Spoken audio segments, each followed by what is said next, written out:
Welcome, here I've got Xiaomi Black Shark 3 and I'm gonna show you how to activate image stabilization while recording a video at this device.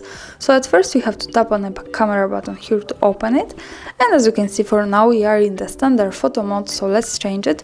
We can do it by using this settings bar and just simply slide to the left. For now we are in the video mode and we have to go to more advanced settings. We can do it by tapping on this button in the right corner here.